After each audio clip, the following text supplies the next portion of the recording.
Don't come over the top.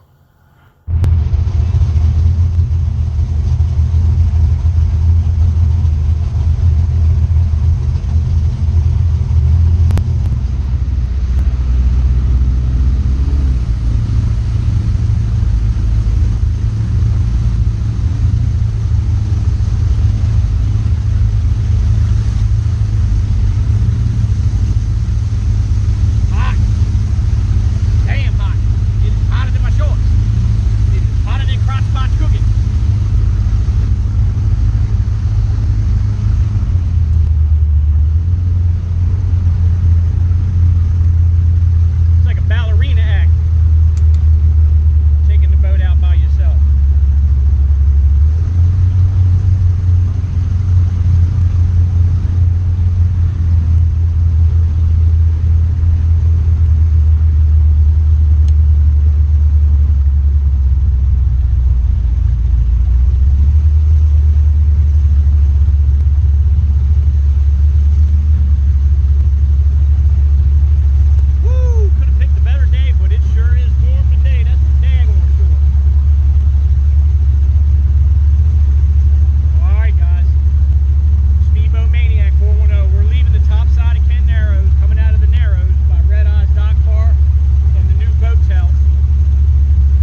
Maniac coming at you guys.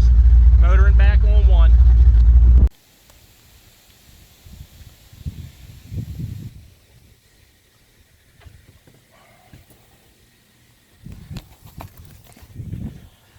Okay, my YouTube family. So here's the deal. Obviously, I don't have good news. Don't come over the top. Stay still. Shut up. It's all about stillness. Inner quiet. Shut up, shut up, shut up! Man, what the hell is wrong with you? Please, just shut up!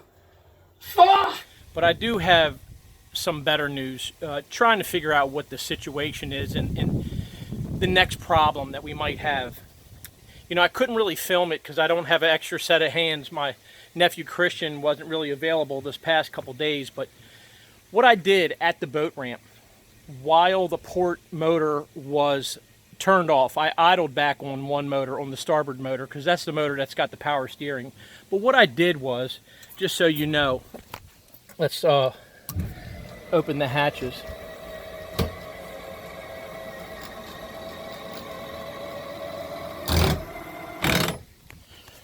Okay, so this line right here is the one that blew off. You can see all the salt water here, okay?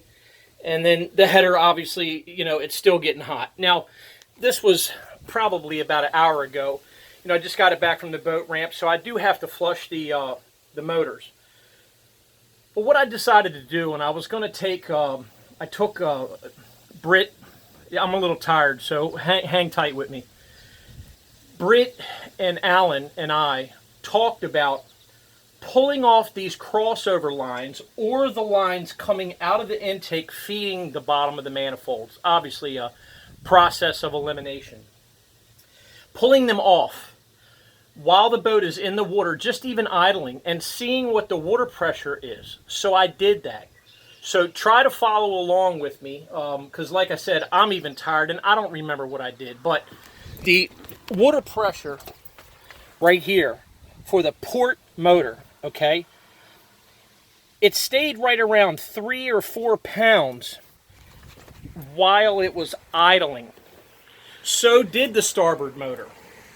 Soon as you give it a little bit of fuel and you're, you know, motoring out, as I was, both engines, the starboard motor water pressure was around 5.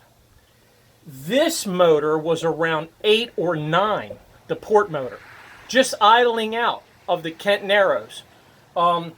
It wasn't, you know, once I got it up on plane out by the 6 mile an hour zone and I just started getting up on plane, this port motor, the pressure, it skyrocketed as I was running about 75, 80 miles an hour.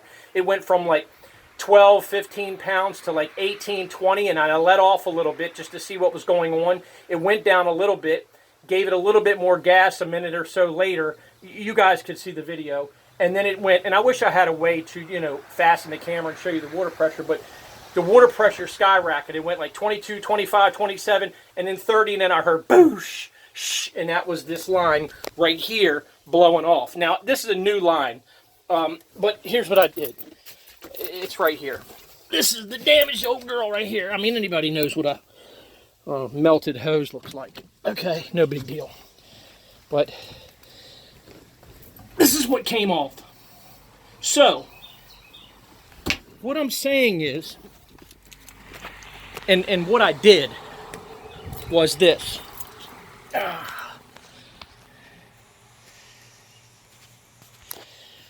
I took these lines off one at a time, right here, okay? And I let the water just run out and pour out into the bilge. At idle, while this one was off as well, this outboard header line, I had this one up and in the air like this too with no hose clamp on it. So I did that. I alternated between the two of them, again, while it was idling at the boat ramp in the water, just sitting in the water. As soon as I attached this line back to this fitting and tightened up this hose clamp, the water pressure when I revved the engine, went to like 10 pounds, like 9 or 10 pounds, just sitting. As soon as I took this hose off and let it shoot this way, it stayed just like it was, like around 5 or 6 pounds when you revved it. I took this one off and there was absolutely no change. So I'm not saying that the tailpipe is bad, but Alan said that the longer tailpipes, you know, they're harder to cool down because they're longer. But when it's idling and it's cool, and my water temperature was like 160 or 155 for this motor, you know, it was 20 minutes after I came in, the motor was cooled down. It wasn't like the motor overheated or anything.